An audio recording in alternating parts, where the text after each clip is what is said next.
Welcome to L&D in 20, your go-to resource for all things workplace learning, brought to you by Go1. I'm your host, Dan Hayward, Chief Customer Officer and industry veteran. Today, we'll be speaking with Chris Eigeland, the co-founder and CEO of Go1. With a diverse background, beginning in theme park design before he moved into human rights and constitutional law. Chris has an extensive experience of the education sector from a variety of different perspectives, ranging from building an education not-for-profit in Haiti, representing Australia at UNESCO, and of course, building Go1. Today, we're going to be discussing keeping up with the evolution of learning and how companies and talent need to adapt. Welcome, Chris.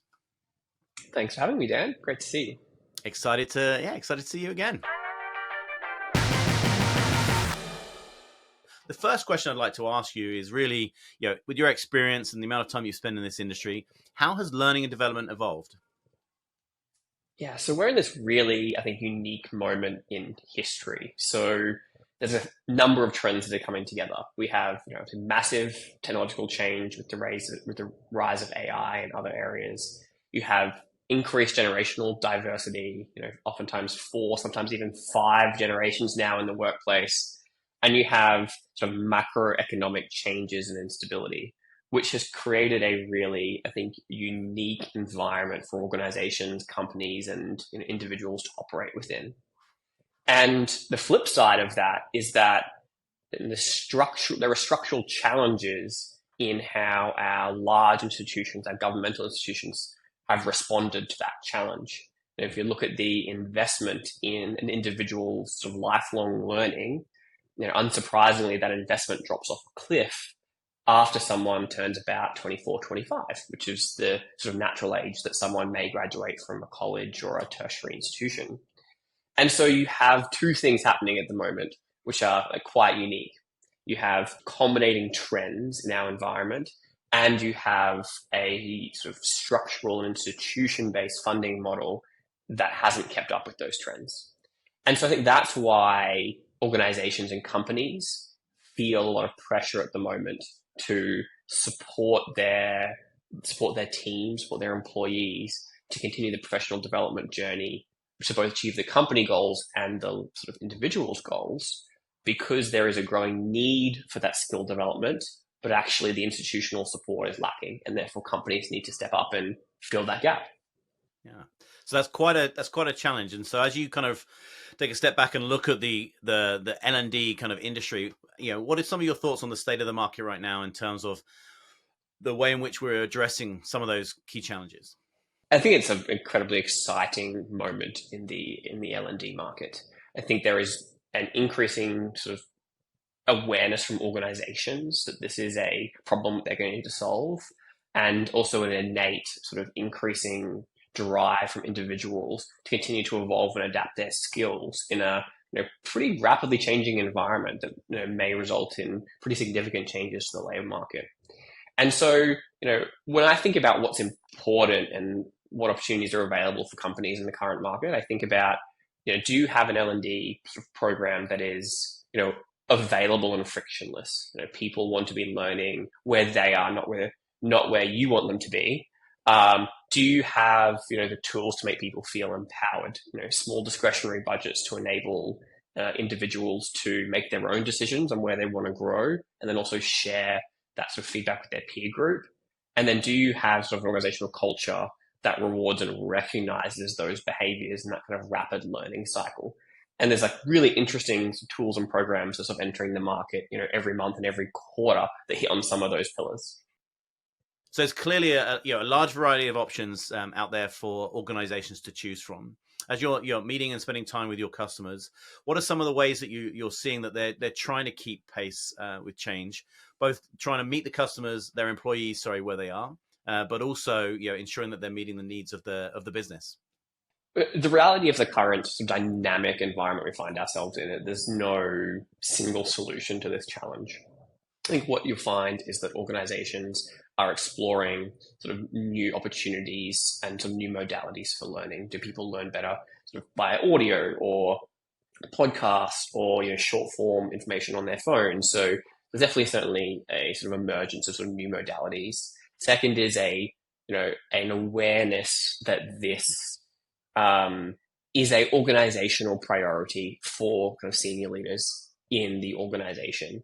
So whereas perhaps maybe 18 months ago, 2 years ago, I think L&D would have been seen more in the benefits category. Now it's moved more to this is an organizational imperative to continue to evolve the skills of our company against skills of our team against company priorities. So you're seeing sort of an elevation, I think, of that from a sort of a nice to have to a must have. And then you're seeing, I think, a strong focus on culture building around, people call it different things. It might be a learning culture, or it might be a culture of like speed and execution and delivery. We're certainly seeing a cultural evolution that at the heart of it sits like a level of agility, and ability to adapt, resilience, despite the labels that are put on it. And you see this real focus on an emergence of that type of culture. And L&D plays a massive role in culture shift. That's super interesting. I think on several of our previous podcasts, we've had conversations around learning culture. And I know that you're really passionate about creating that for your organization. So maybe you can share just some of your thoughts and maybe some of the tactics that you use with your L&D leaders to ensure that you embed that culture of learning. Yeah, absolutely happy to. This is something which I feel pretty strongly about, as you can imagine, given the Go1 journey. I think the start of any good learning culture for me is you have to move it from the kind of theoretical to the practical. There's kind of no use having, I think, a theoretical learning culture where people, may get together and even sort of book clubs and those sorts of things. I don't think they necessarily capture a strong learning culture. For me, what does a strong learning culture look like? Is it something rooted in really three things? So one is curiosity, one is velocity, and one is a high trust team. And those three things together will accelerate business outcomes. From a curiosity perspective, I think in the rapidly changing world that we're in, having people ask questions around why, the ability to absorb new information, to not stop at the end of their job role and to help solve problems that are outside of their job description is critical. From a velocity perspective, I think the best learning actually happens in the field. It happens when you sort of absorb some new information, deliver something new, and then learn from it. Action creates new information faster than any theoretical mechanism. And then the high trust team component is around the kind of required vulnerability and ability for a team to then reflect on that sort of action cycle and then learn from it quickly. And so a truly successful kind of learning culture embodies curiosity, velocity, and a high trust team, and is all about conceptually understanding new information, applying it, and then having a high level of sort of vulnerability and trust at the end to close the cycle and learn what worked and didn't. Yeah, that's super interesting. And as you think about embedding that within an organization, what are some of the, I guess, the key metrics, KPIs, or the kind of like, I guess, the signals that you're looking for from the workforce and from your teams that it's, that you're gaining traction, that you're moving forward? So I think there's some really practical ways in which you can bring your culture to life, and particularly a culture that continues to sort of adapt and grow and evolve as the environment around us to grows. So, at Go1, we do a number of different things as an example. So we have our learning days, of which part of that is sort of mandatory cohort-based learning based on the organization's needs, and part of that is kind of team-based, kind of optional learning based on what the team needs or the leader needs or an individual needs. And you can sort of track participation and engagement in those pieces. The other thing which we believe is super important is having a level of sort of discretionary budget that is available for you to learn things that may be outside of your role. If you think about the skills that are going to be really important in the next 10 years, a lot of the transferable skills, resilience, critical thinking, communication. So someone that may be, a salesperson learning, improv or something like that, actually, from my perspective, creates a much stronger skill set for them to move into the future. So we have discretionary learning budgets that we allow people to deploy, and that creates peer-to-peer connections because people will see, oh, actually, Dan just purchased, this book on AI or did this sort of short course on improv or whatever it is. Maybe I should do that. And that signaling is really critical to building sort of the culture. And then, of course, we have our own sort of talent priorities and talent frameworks that are then mapped back to sort of learning journeys and learning pathways. And it's like the combination of all those things that starts to move the needle on building a fast moving, high performing learning culture. In terms of what we measure, obviously engagement, obviously are people deploying their learning budgets? Are they reporting back to their teams and sort of the lunch and learn formats and what they learned? Engagement with the learning pathways. We actually measure and in our performance evaluations, the behaviors of things like sort of curiosity and velocity, and ensure that any performance evaluation takes into account both did someone do the job, but also how did they do it? If they missed the outcome but demonstrated the right learning behaviors, then that's a really high signal that that person can continue to grow, even though they may have missed their target for that particular quarter. That's great. Thank you, Chris. So now we're going to move on to our next segment. It's called the 60-second budget breakdown.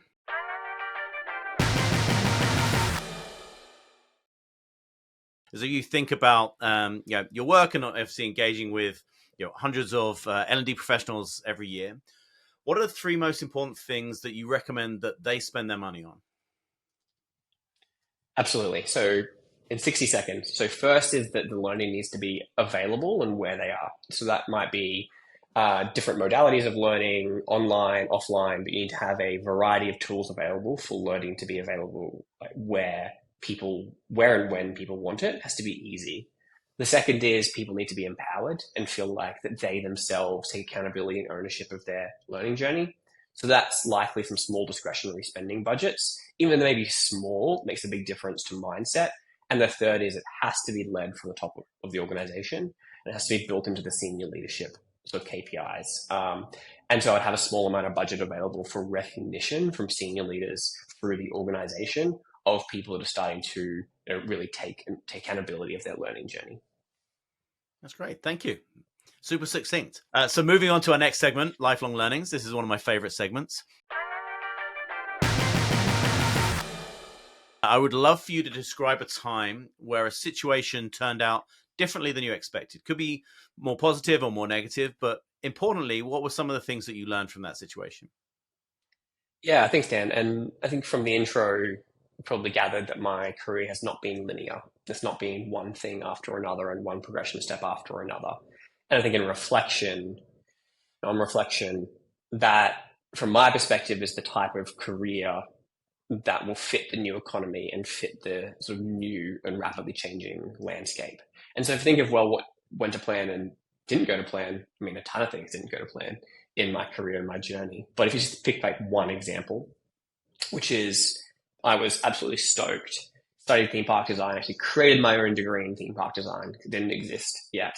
A mix of industrial and graphic design. Got what I thought might be sort of my dream job, working at a theme park here in Australia, Dreamworld, designing some of their new sort of smaller rides while I was still at college and university. And then about like 3 months into it, I was like, I was so wrong. This is like super fun, but this is not what I want to do for my sort of career and as my day job. And then, much to the chagrin of my friends and family who lost all their free theme park tickets, I actually changed to study law, which is just about as far away from theme park design as you could possibly get. Everything about, that was a pretty big career pivot for me. I'm sure many people listening have had big career pivots. But if you think about some of the sort of transferable skills that are a part of that journey, storytelling, experience design, how do you bring experiences to life in a way that are engaging, creativity, problem solving, constraints. How do you do something that is like creatively amazing, but within the physical world and operating within constraints to like breed creativity? And so I actually think that that's sort of one specific example, but the kind of squiggly careers that people have are, in my view, fundamental to success in this next phase. Because something like experience design, how you make people feel, is a big part of L&D. People want to feel inspired, they want to feel engaged, feel heard, and how you design L&D experiences goes hand in hand with that. And so those types of transferable skills, I think, have served me pretty well, hopefully, to date, and will continue to do so. But that was not the path that I expected to take. Yeah, I love that. That's great. Thank you so much for sharing. So now we're going to move on to our final segment. It's all about self-development hacks. So really interested to know kind of what's your favorite self-development hack or learning resource? Like where do you go to personally grow?